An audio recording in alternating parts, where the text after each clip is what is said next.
নমস্কার বন্ধুরা, নবপল্লব চ্যানেলে সবাইকে স্বাগত।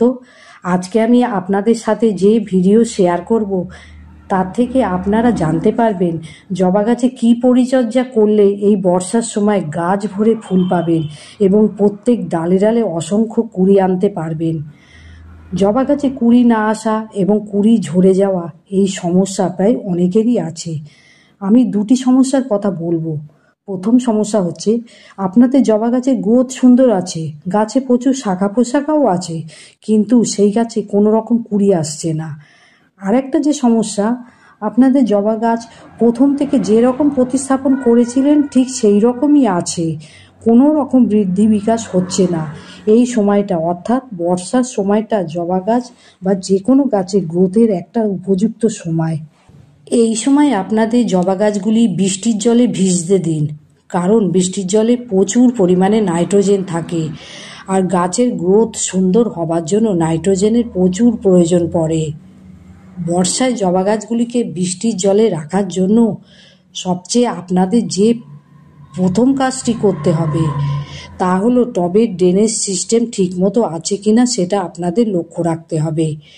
বৃষ্টির জল যদি টবের মাটিতে না জমে তাহলে যে গাছগুলির বৃদ্ধি থেমে গেছিল সেগুলি বৃষ্টির জলেই সুন্দরভাবে বাড়তে থাকবে, অর্থাৎ বৃষ্টির জল পেয়ে গাছ নতুন গ্রোথ নিতে শুরু করবে।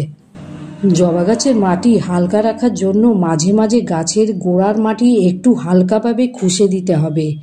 হালকাভাবে যদি মাটি খুশে দেওয়া হয় তবে মাটি অনেকটাই ঝুরঝুরে থাকবে, মাটিতে ভালোভাবে অক্সিজেন চলাচল করতে পারবে, যার ফলে গাছের শিকড় খুব ভালোভাবে ছড়াতে পারবে। গাছের শিকড় যদি খুব ভালোভাবে ছড়াতে পারে তাহলে গাছগুলো সুন্দরভাবে গ্রোথ নিতে শুরু করবে। এখন যখন তখন বৃষ্টি হচ্ছে, বৃষ্টির ফলে গাছের মাটি কিন্তু ভিজেই থাকছে।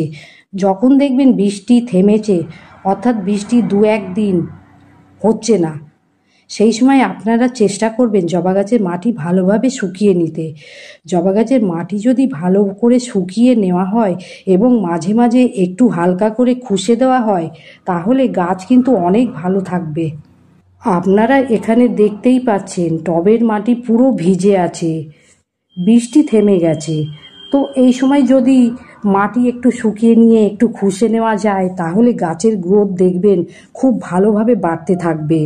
আপনাদের জবা গাছ যদি ছোট পটে থাকে, রিপোর্টিং করতে চাইছেন, তাহলে আপনারা এই সময় রিপোর্টিং করে নিতে পারেন। আপনারা ছোট টব থেকে বড় টবে চেঞ্জ করে খোলা আকাশের নিচে রেখে দিন, এতে গাছের কোনো রকম ক্ষতি হবে না। বৃষ্টির জল পেয়ে গাছ সুন্দর গ্রোথ নিতে শুরু করে দেবে। এখন জেনে নিন জবা গাছের মাটিতে কি খাবার প্রয়োগ করব। জবা গাছের মাটিতে আজকে আমি 3টি খাবার প্রয়োগ করে দেখাবো। প্রত্যেকটা খাবার সম্পূর্ণ জৈব, বাড়িতে থাকা সামান্য কিছু উপকরণ দিয়েই তৈরি করতে পারবেন। আর এই খাবারগুলো জবা গাছের মাটিতে প্রয়োগ করে আমরা 2 ধরনের জবা গাছের সমস্যা দূর করতে পারবো। যে সকল গাছের গ্রোথ একেবারে থেমে গেছে সেই গাছের গ্রোথ বাড়িয়ে নিতে পারবো এই খাবারগুলো প্রয়োগের ফলে। এছাড়াও যে সকল গাছের গ্রোথ সুন্দর আছে, গাছের শাখা প্রশাখাও প্রচুর আছে, অথচ কুড়ি আসছে না ও ফুল ফুটছে না, এই খাবার প্রয়োগ করে এই সমস্যাগুলি সমাধান করে নিতে পারবো। প্রথমে আমরা জবা গাছের মাটিতে যে খাবার প্রয়োগ করব তা হলো পাকা কলার খোসা দিয়ে তৈরি লিকুইড ফার্টিলাইজার। তবে এই লিকুইড ফার্টিলাইজার কিন্তু নিয়ম মেনে দেবেন। এখন বর্ষাকাল, তাই যখন তখন আমরা গাছে কিন্তু প্রয়োগ করতে পারবো না। পাকা কলার খোসা ছোট ছোট করে কেটে নেবেন। কিছুটা পরিমাণ 500 ml জলে 5-6টা পাকা কলার খোসা আপনারা ভিজিয়ে রেখে দিন। 1 দিন রাখতে পারেন বা 5 দিনও রাখতে পারেন। যতদিনই রাখুন সেই হিসাবে জল মিশাতে হবে। খাবার প্রয়োগ করার আগে অবশ্যই লিকুইড ফার্টিলাইজার ছেঁকে নেবেন। দেখুন এখানে আমি যে পরিমাণ লিকুইড ফার্টিলাইজার নিলাম তার 4 গুণ পরিমাণ নর্মাল জল মেশালাম, কারণ আমি কলার খোসাগুলি 4 দিন ধরে ভিজিয়ে রেখেছিলাম। এখন আমি এই লিকুইড ফার্টিলাইজার জবা গাছের মাটিতে দিয়ে দেব। এই লিকুইড ফার্টিলাইজার আপনারা কতটা পরিমাণে দেবেন, এটা যতটা পরিমাণ প্রয়োজন সেই পরিমাণে টব ও গাছের সাইজ অনুযায়ী দেবেন। বড় টব হলে 100 থেকে 150 ml দেবেন, আর ছোট টব হলে আরও কম দেবেন। তবে যখনই আপনারা এই খাবার প্রয়োগ করবেন, গাছের মাটি যেন শুকনো থাকে, ভেজা মাটিতে এই খাবার দেবেন না। 10 দিন অন্তর আপনারা এই খাবার দিয়ে যাবেন। এছাড়া আপনারা পাকা কলার খোসা রোদে শুকিয়ে গুঁড়ো করে রাখতে পারেন, এইভাবে রেখে দিন। টবের মাটিতে যদি এই পাকা কলা খোসার ডাস্ট দিতে পারেন, তবে লিকুইড ফার্টিলাইজারের থেকেও এই খাবার বেশি কাজ করে। এই খাবার প্রয়োগ করলে গাছের মাটিতে পিঁপড়ে ও পোকামাকড়ের উপদ্রব হবে না। 15 দিন অন্তর আপনারা 10 ইঞ্চি টবের জন্য 2 থেকে 3 চামচ দিতে পারবেন। পাকা কলার খোসার মধ্যে থাকে প্রচুর পরিমাণে পটাশিয়াম, যা গাছের মাটিতে প্রয়োগ করলে ফুল আনতে সাহায্য করে। পাকা কলার খোসা দিয়ে তৈরি খাবার আপনারা দুরকমভাবেই প্রয়োগ করতে পারবেন। আপনাদের যেটা সুবিধা সেইভাবে প্রয়োগ করুন। জবা গাছের মাটিতে আমরা আরেকটি খাবার প্রয়োগ করব, তা হলো পেঁয়াজের খোসা ও চা পাতা দিয়ে তৈরি লিকুইড ফার্টিলাইজার। কিভাবে আপনারা এই ফার্টিলাইজার তৈরি করবেন? 4 থেকে 5টা পেঁয়াজের খোসা এবং 1 চামচ চা পাতা আপনারা 500 ml জলে মিশিয়ে খুব ভালো করে গুলে রেখে দেবেন। মোটামুটি 1 দিন বা 3-4 দিনও রাখতে পারেন। আপনারা যে কদিন রাখবেন সেই হিসাবে প্লেন জল মিশিয়ে জবা গাছের মাটিতে দিতে পারবেন। ডাইরেক্ট কিন্তু এই খাবার গাছের মাটিতে দেওয়া যাবে না। 1 দিনের জন্য ভিজিয়ে রেখেছিলাম, তাই আমি 1 গুণ জল মিশিয়ে নিলাম। 3-4 দিন ভিজিয়ে রাখলে 3-4 গুণ জল মেশাবেন। অবশ্যই ছেঁকে নিয়ে এই খাবার গাছের মাটিতে প্রয়োগ করবেন।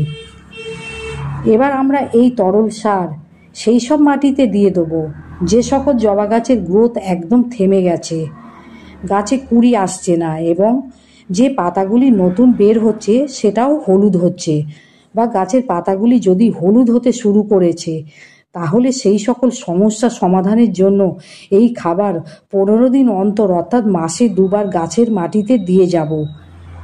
কিছুদিন প্রয়োগ করার পর দেখবেন গাছের গ্রোথ সুন্দর হয়েছে, প্রত্যেকটা ডালে ডালে কুঁড়িতে ভরে যাবে, গাছের পাতা সবুজ ও চকচক করবে।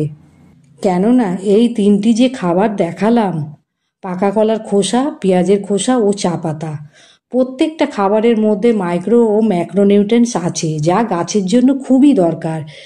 গাছের গ্রোথ সুন্দর করার জন্য আপনাদের কিন্তু মাঝে মধ্যে জবা গাছের ডালগুলো কাটাই ছাঁটাই করে দিতে হবে। হালকা কাটাই ছাঁটাই করলে গাছের গ্রোথ সুন্দর হবে। যত বেশি গাছের গ্রোথ সুন্দর হবে, তত বেশি পরিমাণ ফুল সেই গাছে পাওয়া যাবে। এই গাছ দেখুন, আমি হালকা কাটাই ছাঁটাই করেছিলাম, এর ফলে সাইড দিয়ে নূতন ব্রাঞ্চ বের হয়েছে। এইভাবে আপনারাও যদি হালকা কাটাই ছাঁটাই করে দেন, তাহলে গাছের গ্রোথ অনেকটাই সুন্দর হবে, এবং যে নূতন নূতন কচি কচি পাতা ছাড়বে সেই ডালে ফুল ফুটতে শুরু করবে।